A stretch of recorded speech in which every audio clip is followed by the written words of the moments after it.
Hello, everyone. Welcome back to the GSMC Basketball Podcast, brought to you by the GSMC Sports Network. As always, I'm your host, Mayor Fatemi. Getting into this second segment here, we're going to talk a little bit about the Orlando Magic. They had a dominant fourth quarter in this game, taking out the Atlanta Hawks 120-95. A phenomenal game overall.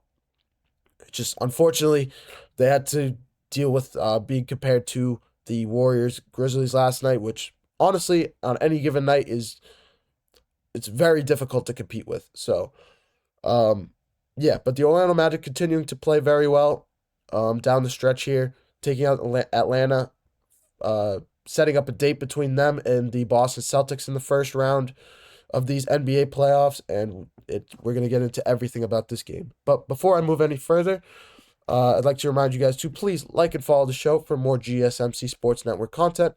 Also, we get a number of questions that come in during the show. So that to ensure that your question gets read on air, I ask that you use the tips and donations link at gsmcpodcast.net for your questions. This puts your question at the top of the list, so I see it. It also really helps out the show. Again, the link is gsmcpodcast.net for all your questions and comments.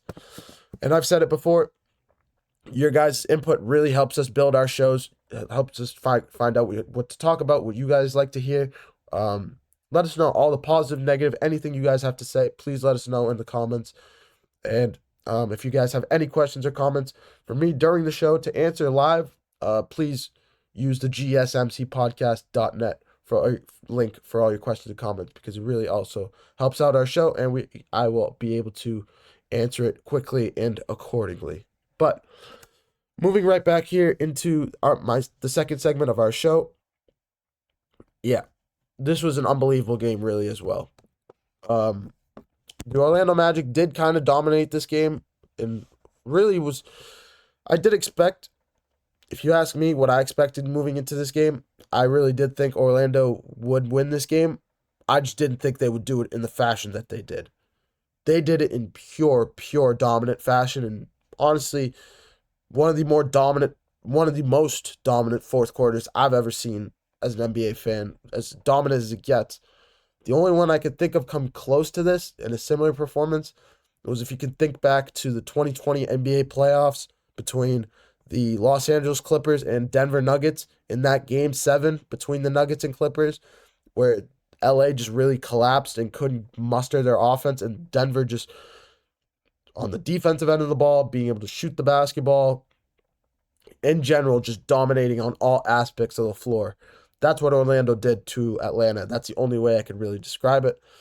But yeah, all major props to Orlando's defense in this game. They had a lot to do with how this game transpired.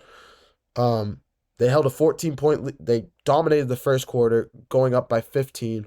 Going into the fourth quarter, or going into halftime, they held a 14-point lead.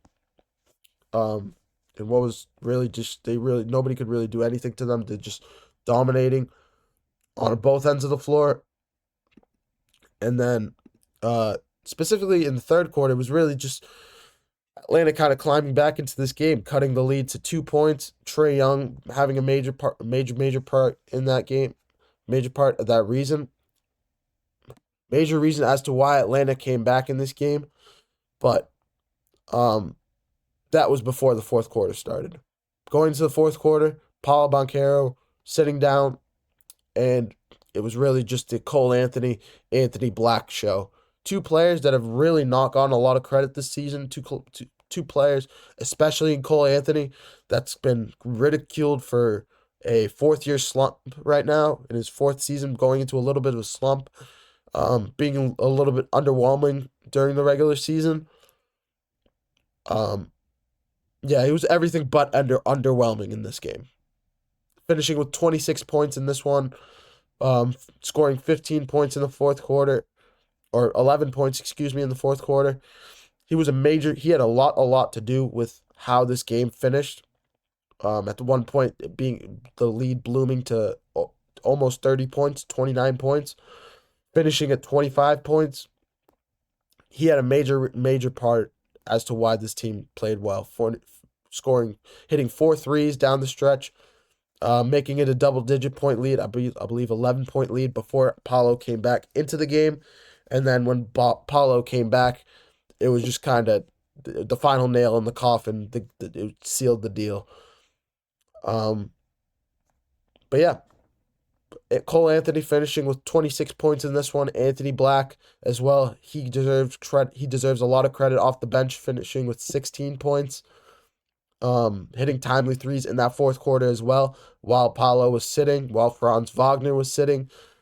For some reason, you haven't really seen this from the Magic this season in terms of scoring. You really see them as a bully team with Mo Wagner, Franz Wagner, Paolo more of an interior player than a shooter. Kind of like a driving force. I don't really even know how to compare Paolo to anybody. Like, if you could think of a mix between a Derrick Rose and maybe a Russell Westbrook, but Paolo's taller and bigger than both of those guys, so it's just tough to compare them. The shooting of a Derrick Rose, the driving of a Russell Westbrook, the strength, the tenacity, the physicality he plays with. It's something that's very unique to Paolo, and a lot of people, the Magic are just very underrated this season. A lot of people have not watched them. I personally have not watched them a whole lot before last night, and that's why I'm saying this game was just a little bit of an eye-opener, a little bit of a shocker.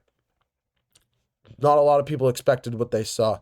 Another major storyline in this game was Trae Young being ejected with under 5 minutes to play, down 20 points, getting a quick double technical. I'll go over it really quick.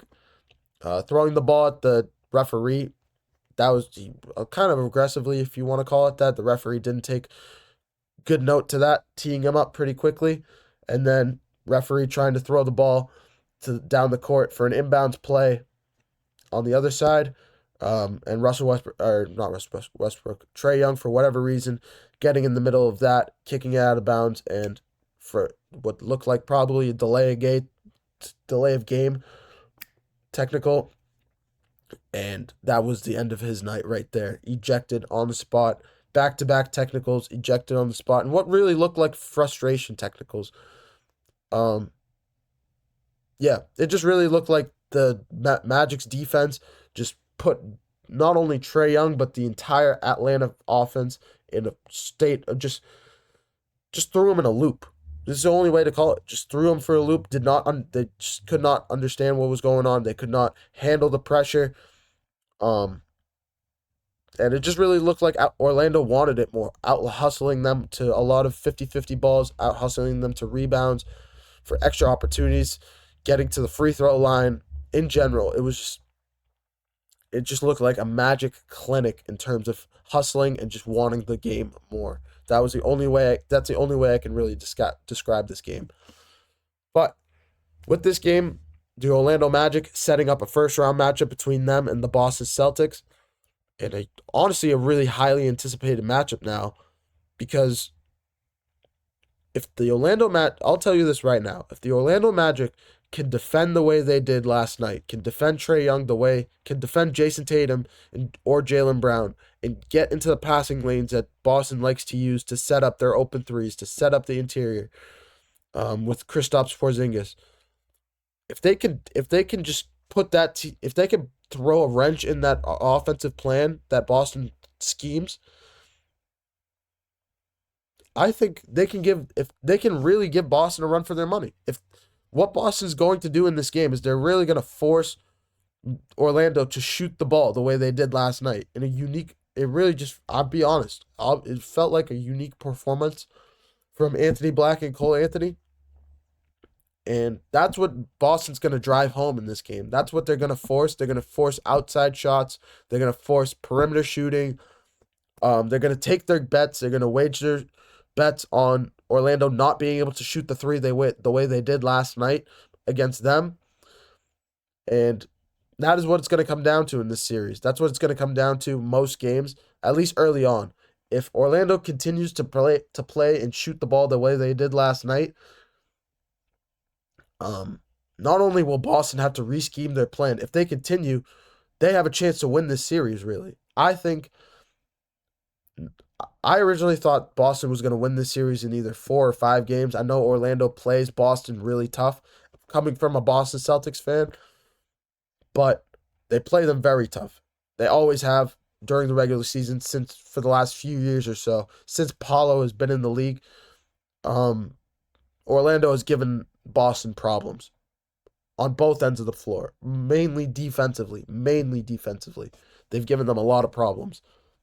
But yeah, it really comes down to their scoring from the 3 point line as well as their bench play. If Cole Anthony and Anthony Black can shoot the way they did last night against the Celtics and say they catch Boston on a bad shooting night, they could blow out the Celtics the way they could dominate them the way that they dominated Atlanta last night. That's just the way Boston plays. They live and they die by that 3 point shot. They have high percentage 3 point shooters, but even the Steph Currys of the world can have bad nights from that end of the floor. And that's what the Celtics ride and die by. They either win in dominating fashion from that 3 point shot. When that 3 pointer is landing, they're borderline unstoppable to beat, unbeatable, impossible to beat. And when they can't shoot the ball very well, they look kind of anemic. That offense looks anemic. They can't really get some rhythm. They can't get any rhythm going, and it's just difficult for them to muster any offense the way they'd like.